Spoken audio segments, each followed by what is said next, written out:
Okay. Yare ko khone hojik tawgadu ise MS Word ne. MS Word ko. Phone tawsila no kanagumba sida question hangning ba yawbudo. Nangi Google Meet ki duda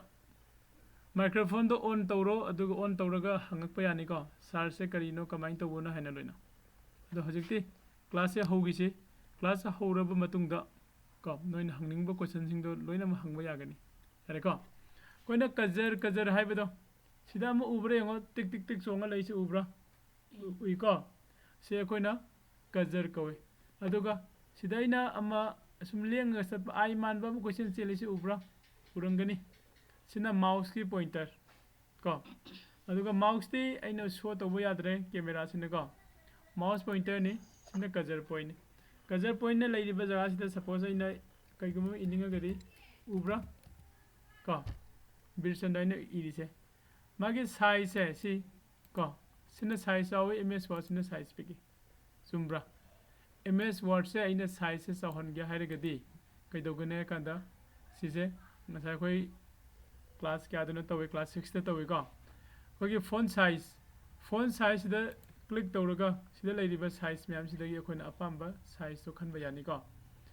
sida ina 10 thame khalasi ko change sarok para tarokte adudi sarna di sida size to olagadi the change tawgani hai adu change tarokte karigino to change sar tawti maram se harage yana medo khona khangdu se computer de menu in ms word any word amada natra sentence amada khona changes tawge haragadi change khar tawge haragadi ko you have to select your words or your sentence or your paragraph come if you want come adu sida han bada in hiding is a select an tawbiu select tawbusina comment tawni nangi mouse ki pointer do puro si m gi mamang sida thamo m gi mamang sida thamaga nangi mouse ki ka right side to namaga singa do drag tawba ka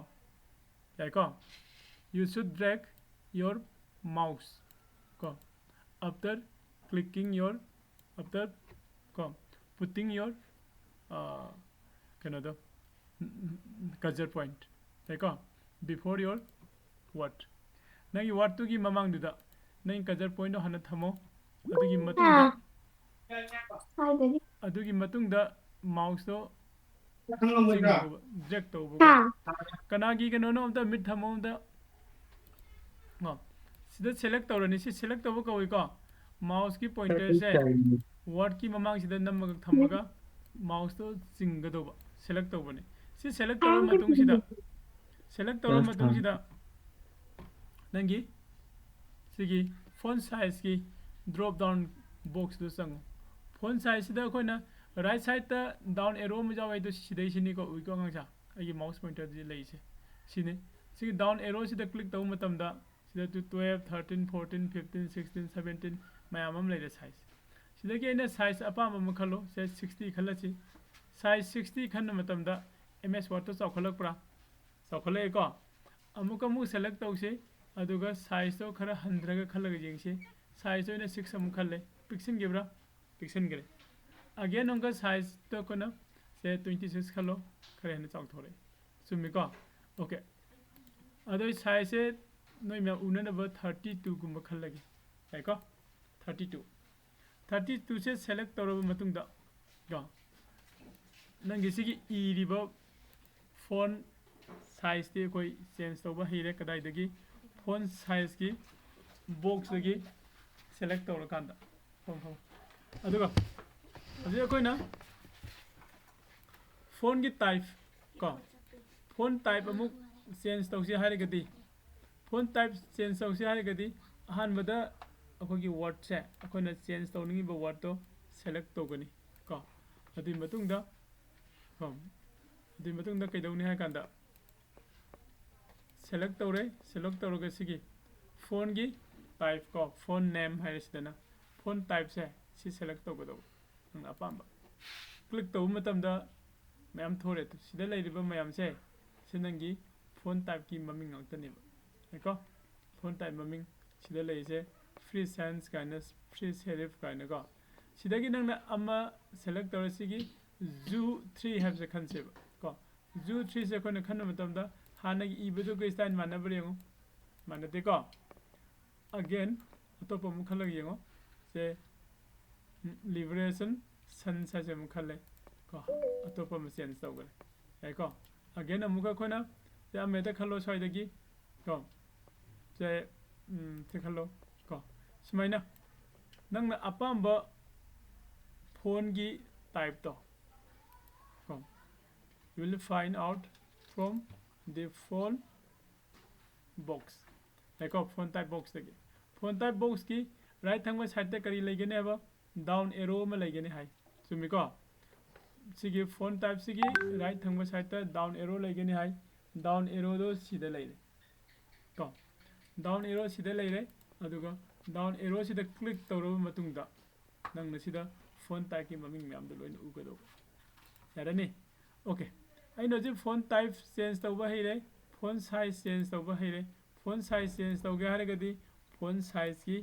box do sangaga khoi change taw hai ko phone size ki box sangaga apamba size ai 60 khaladi yam chawre natra so ne leire atopa mana akhona tambada ball letter o henba ma hai ko ball letter se kadai do hanga kanda sigi b se ubre ngo b dai na mouse over taw matam da ko we can see ball natragana control plus b ko ball letter o henba hai se ki ai click taro ki jengsi ko kai dawi mai ke sauk thokhi bra khoi muk hajil lage iba hai bodo to again am kanam si nam ga di am ko mu tokre ai ko okay hari ba thabak pun mak se ms water coin to godu se ahan bada select torom draga di apply to um ta yaroi ko sina ball o hen bagi ni ball amo o hen lor ga di ball da munam ga do ba aduga I sina kariba italic o hen ba means pai ga hen ba do to pai ga ji ubra wi ko sai chumna leiram ba do pai ga ri se I number da I am ga nam ga na chumna mu leigra ni I am nam ga na pai ga ni are ko b da nam di ball ko aduga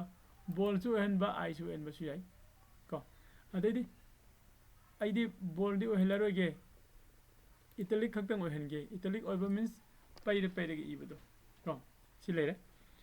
makha da line number si word si makha da line number underline number singni ko si gi u gi makha da underline lei se line lei se underline hai ko short magi ki na control plus u hen nam gan hai ko sagi ball letter o hen baduna control plus b aduga italic o hen baduna control plus I aduga u underline o hen baduna control plus u ko si control plus u se nam si jengo makha da underline nam lakbra lai ko yo kona class da computer ta ku matam da di aina visualize tawraga noi da ta ko ngaktani adi practical tawna ba laptop natraga computer desktop to leitabani na yai ko ado sida di ilai laidra yengbuda nang na sida select tawre matung da underline do longkhokninga di ko underline da munam gani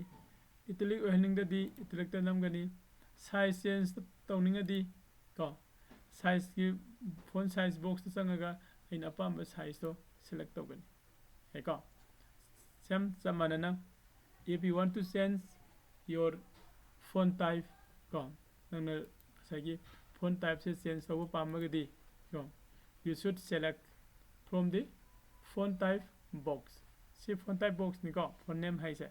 sidagi nang na font type to select taw mathau type okay sida select taw ge haragadi ngasagi down arrow sida click taw gani aduga sida leiriba font type mayam se sidagi nang na apamba font type do select taw ngami haiba you can select from any font type from the font type box yani adubo hariba mayam se tawdringe mamangda you should select your words or your sentence gyan tariko loina haidi ms word to ko ni any changes sama tawdringe gi mamangda change tawgadoriba apply tawgadoriba word to natragana sentence to नत्रगना paragraph तो अखोई select तौब मथौ ताई है यारनी okay मखा जिंगसी को सिदे लेसे कई केनी यंगो align left फायर को ngasai left align doni sina kari align center sina kari align right sina kari justify ko hairiba myam se sisu khoi apply to sila jingsi ko okay adu dei sibela ke adu go size kitang change toromge 11 12 sorry tamasi noi udana ko okay sida koi word kha iba mathok tai nangna left alignment or right alignment adu justify center alignment mayam se semna na bagi ko hairiba word sing doi internet ta lake aduga internet te lawsi heko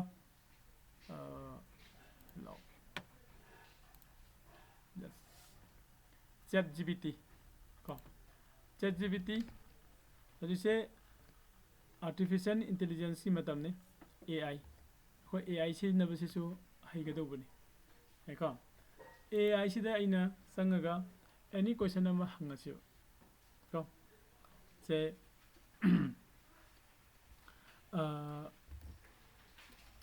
define natraga explain harsi explain ko MS Word ko underline lai se kagi no mai iba form choi hai bagi sida koina explain e so don thong ko aduga se enter tauge ko natra su sigi arrow sida namakana sakani pungi ko sida ma ida ni loina yo irak pro loina MS Word hai basi MS Word is a word processing software developed by Microsoft. It is used to create, edit, format, save and print documents such as letters, report, resume, assignment and books. Like so namagi MS Word ki feature adaidi use of MS Word, advantages, conclusion. So na ma'am ide. Sumbra. Ado sigi ide isai copy ngatang lauge. Natragana kana ngak semlok semjin nungai na ba. Ko topa mi isi se se le yage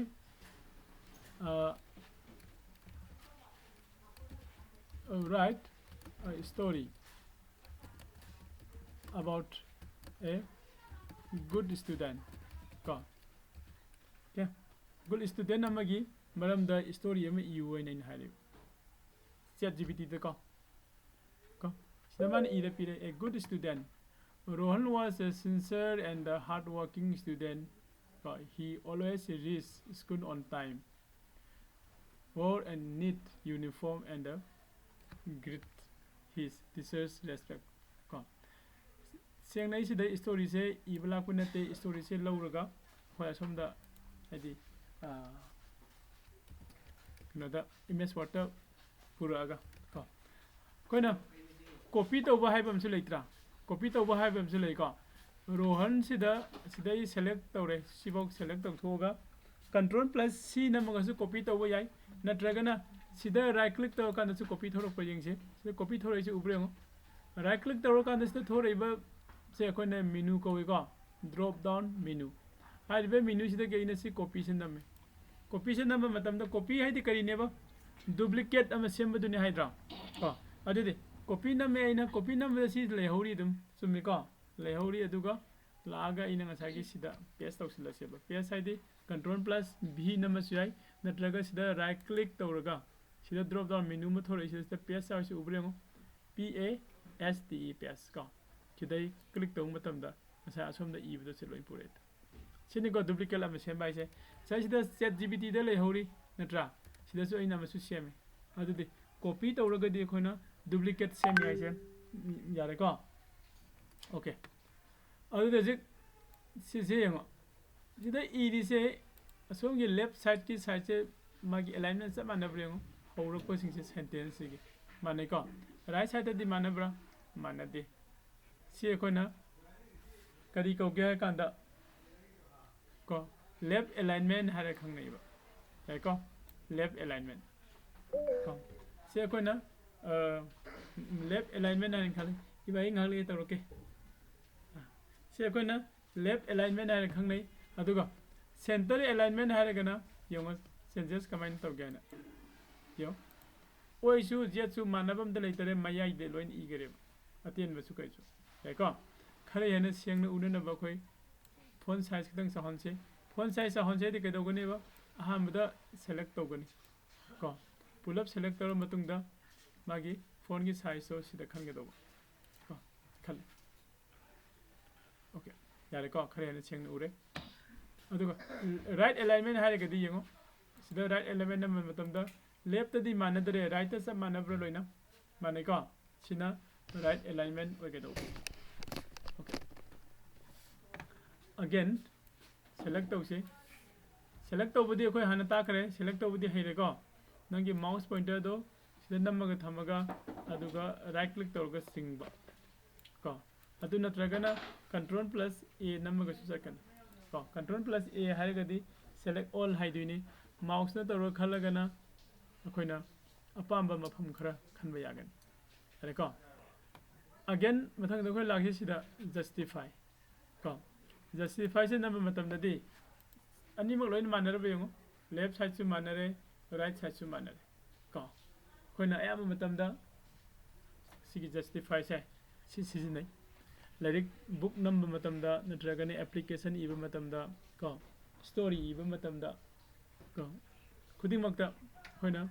sigi justify si use tawe ko aduga left align si naba right align si naba aduga center align si naba gi matam su lai ko thangani ko ngangsa okay maru sida noi kana go mo question hangning ba leira ga di question hango ai nga ngai ge haji pau da khoina tam gari se sigi size font size ki box ki matang na khangre ko adai di font type ko font type ki box ki matang na khangre aduga ball gi matang na khange ko adai di italic ki matang na khange natra adai di se underline gi da khange ko adai di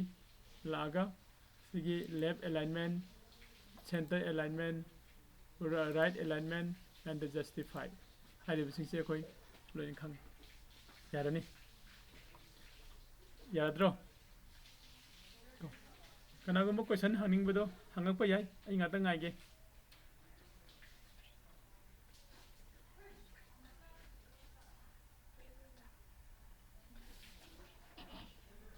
aduga class hawra braina sum hangi singse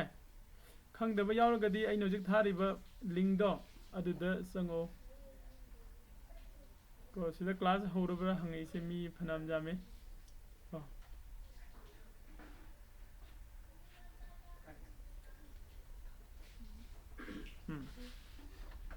okay yarani ko justify to amuk tawse justify ki do justify do amuk tawse ba justify se koina tawdingi da ahan badan nangi sigi leiriba story paragraph se ma pull up select tawgodo yako se select tawro matung da yengo left alignment han tawse left alignment taw matam da kaidawi songi size se loina manaraga som se manade chumi ko again amuk select tawse select tawro matung da center da namo center da namaga da di left alignment su right alignment su ani mak am da manadre ko aduga center da yam loin lai gare arani aduga amuka halaga again select tawrosi aduga right alignment da namo ko right alignment da namaga di right side ta manare aduga left side ta manadre ko aduba khona kaigum matam da left su right su ani mak manaba pame ba adu matam da khoi karamba select tawgani hai kan da sigi justifies the click tawgodo justify click taw matam da left ta su manare right ta su manare yani ka okay mathang mu jeng se hoje ko ne semi ba fine se hayeng su open taw ba yana na ba save taw ga thanam ge hare ga di kamai taw ko save taw dino hai ka this da ko na rohan gi story me iri rohan gi story rohan se yamna believe that honesty and discipline yamna pukchen sengba yamna discipline leiba khopa se yam ire na tra हाइरिबसिगी story से कोई save तौरगा थमनिंगेबा तो save तौरगा थमनिंगबा मतमदा how to save it in your computer question dani ko kamai tauroga nang nangi computer da save tauduino haibadani belais so sine computer da save kamai tauga da ge haire gadi find da sango aduga sigi save da number yani wi ko natragana control plus s number yani ko adu natragana sida sangaga swaida save taunana ba yawbrengo sikaino paste ni ko sina toggle ko mathang tra new hang bagi ma'am लेरे सिगी मरक सिदसु को खोना खरा हापसिलगा सेप की थोन बसु याय अदो हजे को सिदा कंट्रोल प्लस एस नंबर याय नत्रगा फाइंड संगगा कदाइदा सेप द नंबर याय हेको फाइंड संगगा सेप द नंबर से यो सिदा डायलॉग बॉक्स हम ओपन तौरानी सी डायलॉग बॉक्स को बॉक्स हम से ओपन तौराई से सिगी बॉक्स से खरा पिक्सल अन बसु यागनी को से चाइना याब्रा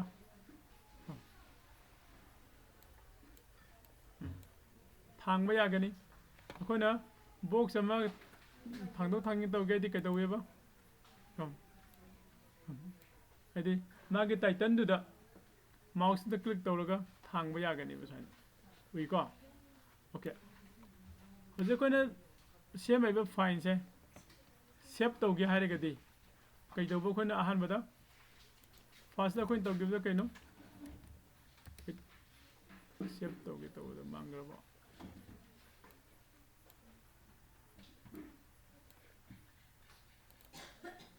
को फाइन कइनो में सकरे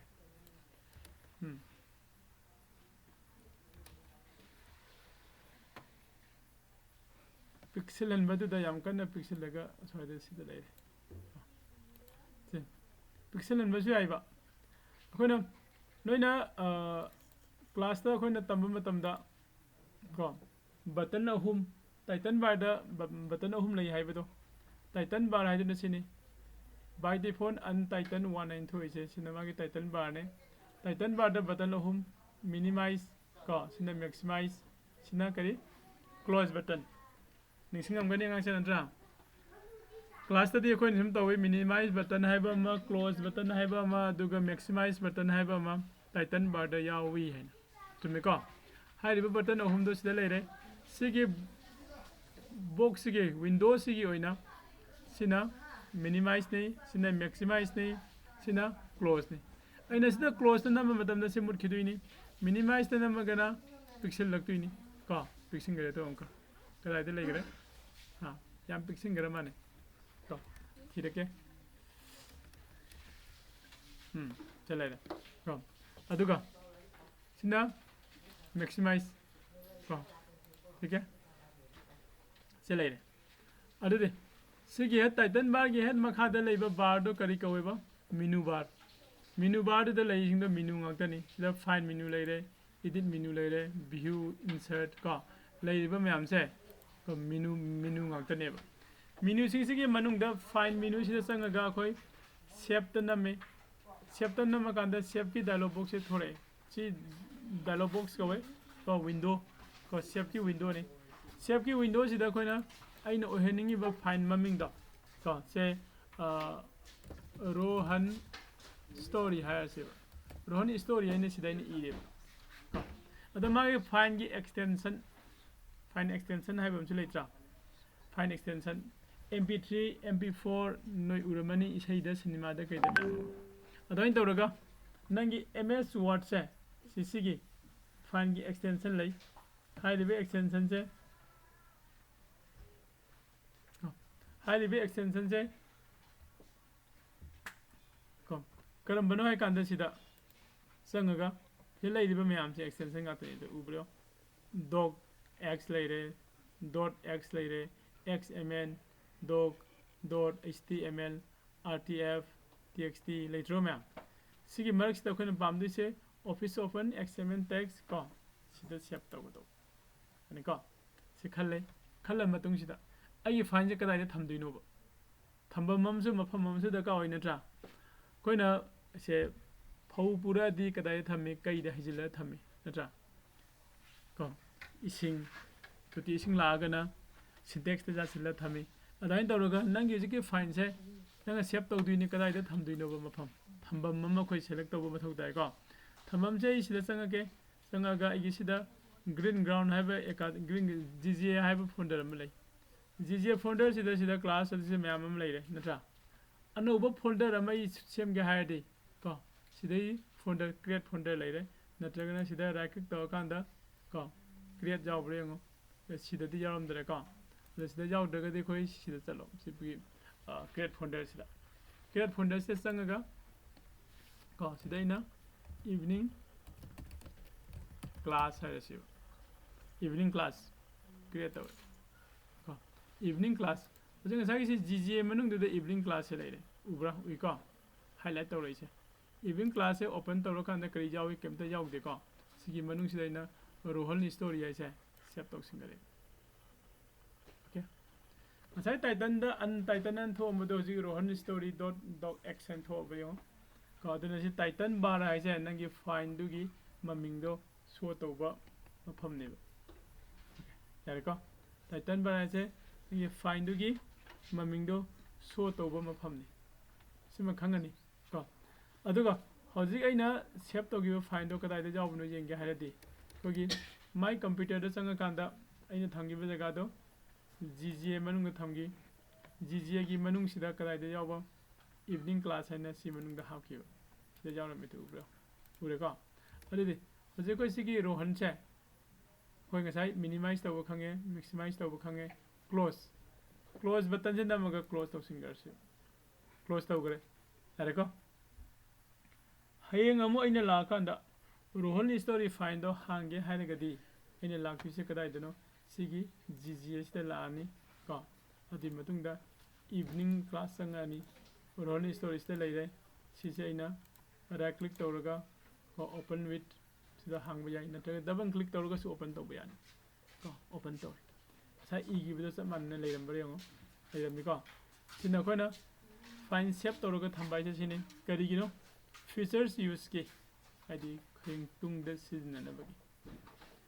yare ko adidi question hangning ba leiri bro sir rohan story find do delete tawbudi yada bro delete taw garga de ma mangrani yai delete taw ba yai so si delete taw ba yai right click taw kan da na sida delete je ubra permanently delete copy taw ba su yai cut taw ba su yai ko aduga move sida leiriba file se atopa folder amada chalangi ba yai copy to move haraga di plus atopa folder amada chakhini copy to haraga na sida su lehoba asum su lehoba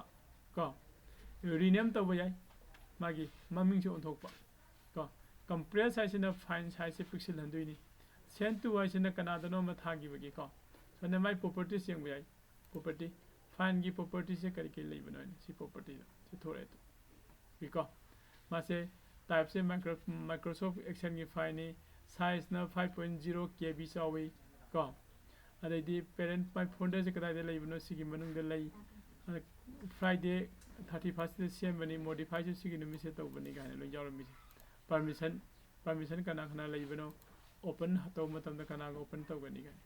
है को मुझे ना कितन खग advance हो सिंगरे अदुसु खरा खसुम तागा का लोग ने खंगना बहुत अच्छी ताने अतई क्वेश्चन कराना लई दिबा हंगनिंगबा यारे को अदुदि कोई नुती गिने पुंग तरुक मखाई देना तरेत फाउ को कंप्यूटर की क्लास अदुगा मैथ्स की क्लास को नुती की online the class ngahangak tawse noi asibudi mi kya join tawbai khangde ko noi jengse mi kya join loina ma haisi यारे को लगे को यार ब्रो नई चाक चाथोगा ngang पोथारगा लेरि उम पानरो यeng स्कूल की मनी ओके थैंक यू मनी कोंबा थम्स अप तौरपगी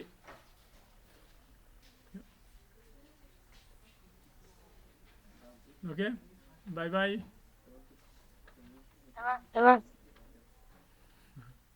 क्लास से वो कमाई तौगे नुंगाई बने ड्रो नई मैम नुंगाई रदि थम्स अप हम तौरमो यंगे ओके हां बाय बाय ꯊꯝꯃꯦꯀꯣ ꯀꯦꯗꯤꯅꯥꯗꯣ ꯀꯩꯅꯣ ꯁꯤꯗ ꯀ꯭ꯂꯥꯁꯇ ꯐꯣꯟ ꯇꯧꯁꯤꯜꯂꯛꯏꯁꯤꯕꯣ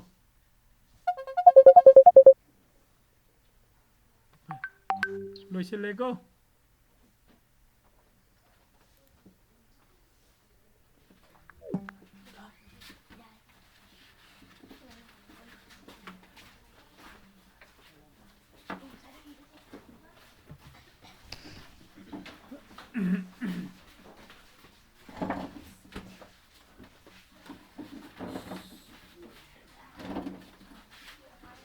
ꯆꯥꯛ ꯆꯥꯅꯔꯦ